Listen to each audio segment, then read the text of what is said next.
Assalamualaikum warahmatullahi wabarakatuh. Perkenalkan, nama saya Ferry Putra Pratama dengan NIM 09191025 dan teman saya Muhammad Fauzan dengan NIM 09191047. Ya, pada kali ini saya akan mempresentasikan tugas besar pengantar metode statistik. Ya, dengan berjudul keefektifan pemberian kuota subsidi Kemendikbud pada mahasiswa melalui analisis pengaruh jumlah kuota yang didapat dan durasi penggunaannya terhadap jumlah pemakaian per hari.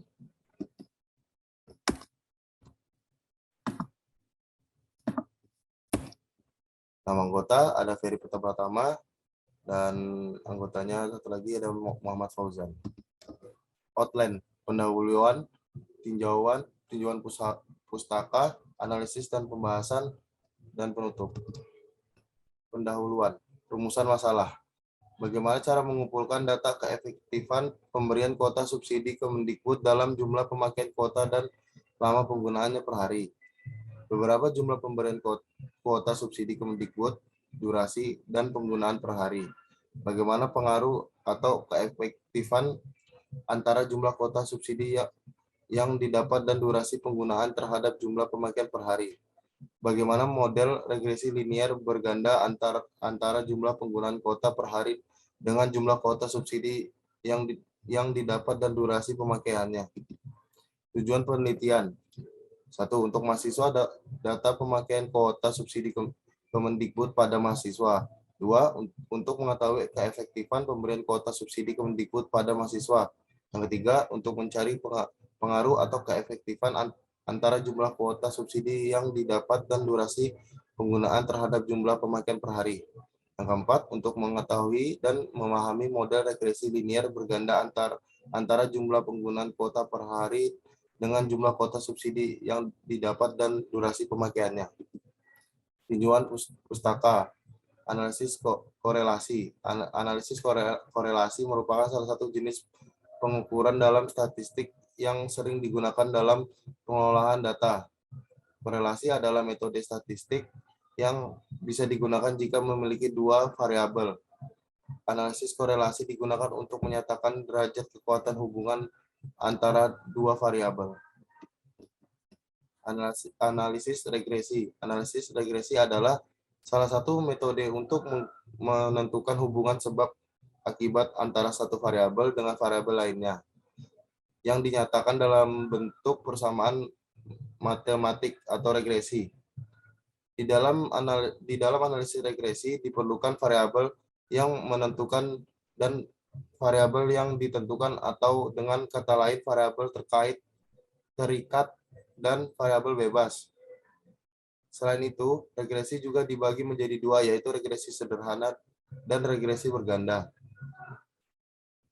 Persamaan regresi linear sederhana merupakan suatu model persamaan yang menggambarkan hubungan satu variabel bebas atau prediktor dengan satu variabel tak bebas atau respon, yang biasanya digambarkan dengan garis lurus. Yang kedua, persamaan regresi linear berganda. Regresi linear berganda adalah regresi di mana variabel terkaitnya dihubungkan dan dijelaskan lebih dari satu variabel, mungkin 2, 3, dan seterusnya variabel bebas, namun masih menunjukkan diagram hubungan yang linear. Peramalan dan regresi linear berganda. Peramalan terhadap nilai Y dengan menggunakan regresi linear berganda dapat dilakukan apabila persamaan garis sudah diestimasi dan nilai variabel bebas X1 atau X2 atau X3 sudah diketahui. Pengujian parameter. 1. Uji serentak atau uji F.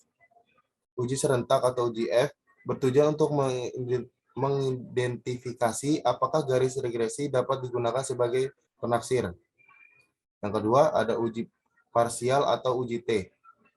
Uji parsial atau uji T bertujuan untuk mengidentifikasi apakah koefisien regresi dari variabel penjelas berpengaruh secara signifikan terhadap variabel tergantung.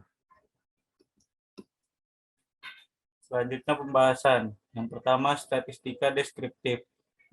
Yang pertama jumlah kuota yang didapat atau X1. Dari tabel di atas yang menjelaskan nilai deskripsi dari X1 yaitu jumlah kuota subsidi Kemendikbud yang didapat per bulan dalam bentuk MB yaitu megabyte. Didapat jumlah X1 yaitu 828.406 dengan nilai maksimumnya 51.200 dan minimalnya 10.240 dengan range 40.960.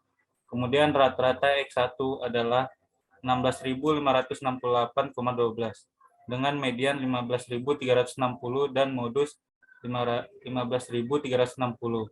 Standar deviasinya adalah 8.186,02 dan variansinya 67.911,4.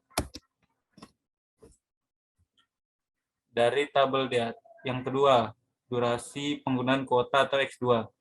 Dari tabel di atas menjelaskan nilai deskriptif dari X2, yaitu durasi penggunaan kuota subsidi Kemendikbud yang per hari.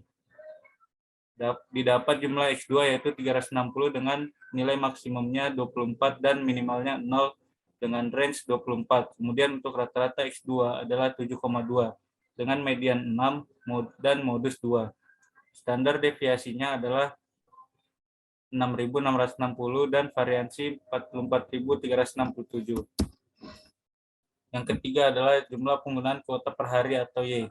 Dari tabel di atas yang menjelaskan nilai deskriptif dari Y, yaitu jumlah penggunaan kuota subsidi per hari, didapat jumlah Y yaitu 71.017 dengan nilai maksimumnya 15.360 dan minimalnya 0 dengan range 15.360.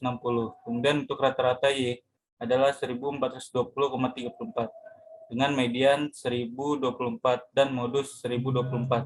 Standar deviasinya adalah 2.211,24 dan variansi 4.889.591,984.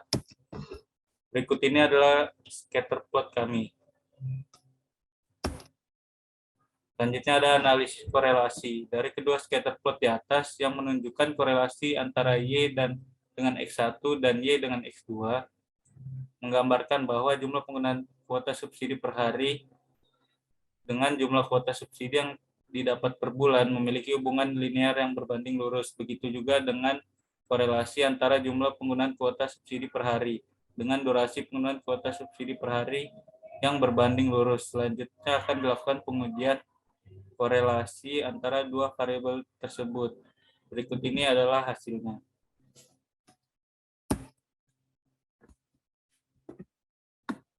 Selanjutnya ada model regresi.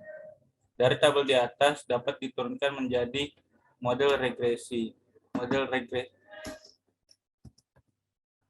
regresi yang diperoleh yaitu Y sama dengan 677,49 ditambah 0,00065 X1 tambah 101,65 X2.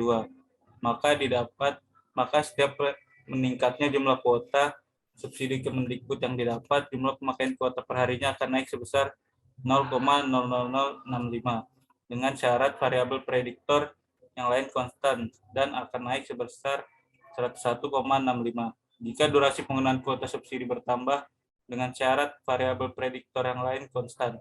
Lalu ketika jumlah kuota subsidi yang didapat dan durasi penggunaan kuota subsidi konstan, maka jumlah penggunaan kuota subsidi sama dengan 677,49.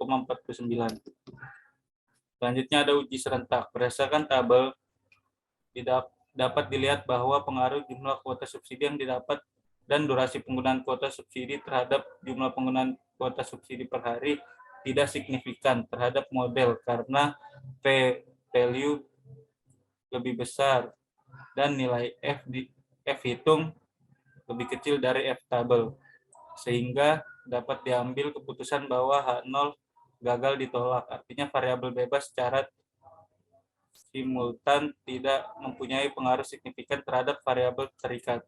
jumlah kuota subsidi Kemendikbud yang didapat dan durasi penggunaannya tidak berpengaruh signifikan terhadap jumlah penggunaan kuota per hari. Selanjutnya ada kesimpulan dan saran. Kesimpulan yang pertama, statistika deskriptif menunjukkan bahwa jumlah rata-rata penggunaan jumlah yang didapat dan durasi penggunaan kuota subsidi Kemendikbud yaitu 1420,34 MB, 16.568,12 MB, dan 7,2 jam. Yang kedua, terdapat hubungan berbanding lurus antara variabel respon dengan kedua variabel prediktornya, di mana antara variabel Y dengan X1 berbanding lurus dengan nilai korelasi 0,06.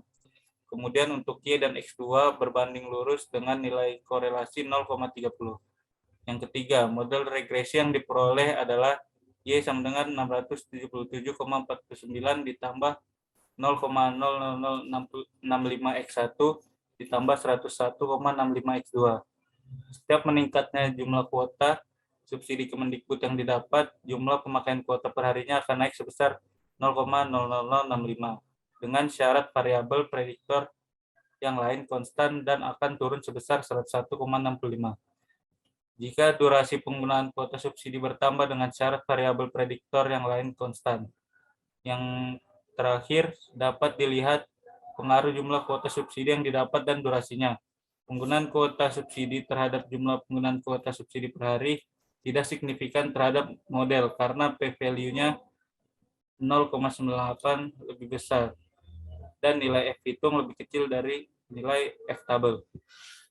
Saran, dalam melakukan satu penelitian akan lebih baik jika dilakukan pengumpulan data sebanyak mungkin dengan paduan dan memiliki sebab akibat yang jelas. Ketelitian dalam pengolahan data sangat diperlukan karena akan menjadi kunci utama keberhasilan penelitian.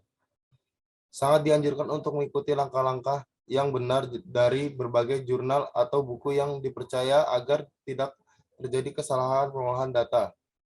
Pemahaman penelitian akan proses pengolahan data juga penting untuk ditingkatkan. Sekian dari kelompok kami. Assalamualaikum warahmatullahi wabarakatuh.